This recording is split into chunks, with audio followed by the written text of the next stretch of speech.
Hey guys, last video में मैंने आपको बताया था कि हम लोग की कॉफ़ी मशीन नहीं चल रही है, उसमें कुछ इशू आ गया है।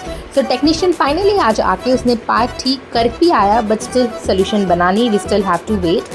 हम लोग ने अमेज़ॉन से एक डिफ्यूज़र मंगवाया था इंडोर सिटिंग के लिए, तो हम लोग उसका वर्किंग देख रहे थे एंड अभिषेक को इससे छोटा डंडा मिक्स करने को कुछ मिला नहीं है। तो फाइनली टेस्ट करने के बाद हम लोग ने उसको जगह पे रख दिया एंड माय गॉड, उसका fragrance, my god, it was so superb, heavenly. बाहर भी हम लोग ने एक डिफ्यूज़र लगा दिया and we had a normal working day, and this is how I ended my day.